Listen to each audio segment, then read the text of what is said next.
Our journey to Laos was about to start in this old rusty boat. Ahead of us was a 2-day journey. We were about 70 people on this boat.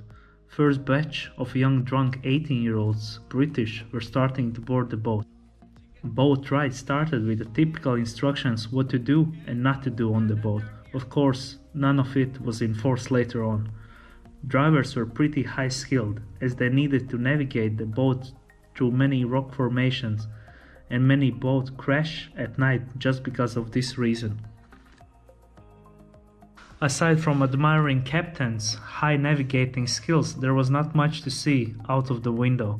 Casual water buffaloes would appear or some domestic cows across the beach. Best entertainment for me, what I found, was watching highly drunk British dancing and almost starting fights with other passengers. It was like my own Discovery Channel.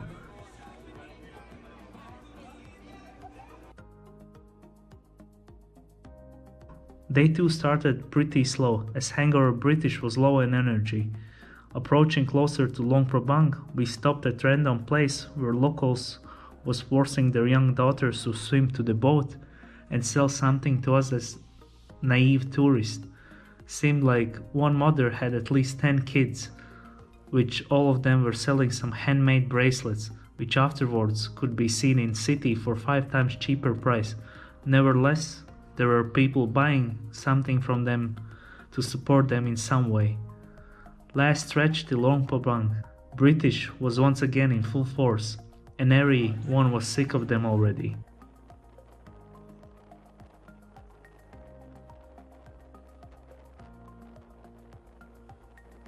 We arrived at early morning in Luang Prabang. Unfortunately, as it was rainy season, it was not the best weather to explore the city. As our goal was to explore Luang Prabang main attractions, which one of them was Kwansi Waterfalls, we headed there next morning.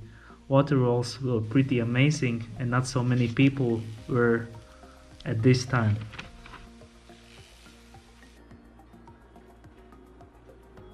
Next morning we got a ride to our next destination, which was Vieng, previously as notorious party city, but now ghost town as lockdown started to happen, which was perfect for us to explore this city and surroundings by bike.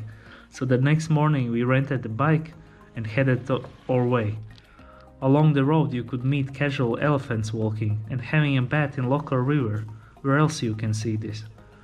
Arriving one Vieng, there is so-called blue lagoons. We visited them all, some with different attractions to do, so I decided to show some people how to jump. But of course after my jump, local boys wanted to embarrass me with their jumps. It was time to leave, but one crazy guy challenged me to a duel on the bridge. Of course I could not refuse him and accepted. Let's say it ended in the draw. Other things to do around there is hiking, but be prepared for anything.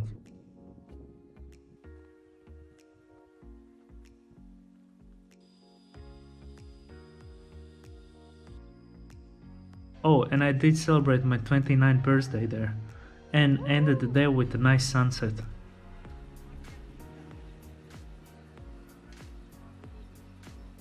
Next destination was the capital city, but on the way we decided to visit some local schools and donate some clothes, toys, school materials to the young kids.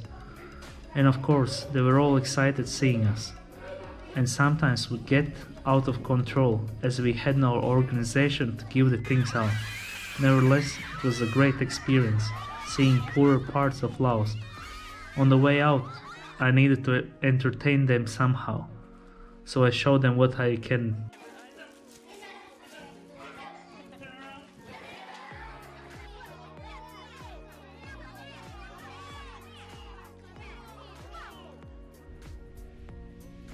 Arriving in Vientiane, we shortly found out the country was going into the lockdown due to the pandemic, which meant for us being stuck in Laos, so we needed to find permanent apartment.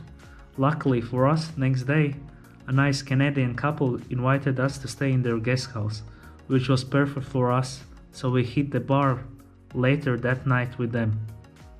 While being locked down, there was not much to do, as many places were closed, So basically, our daily routine was going to market, buying some banh mi bread, going to V's extension center, and drinking some beers, and enjoying some nice market food at night.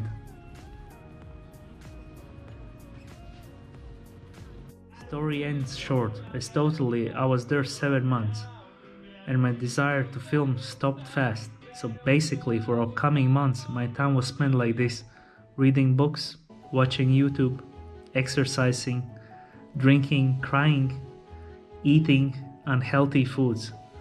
But finally, after 7 months being stuck in Laos, opportunity arose for me to get back into the China, which I gladly took, and it was time for a new journey to begin getting back there.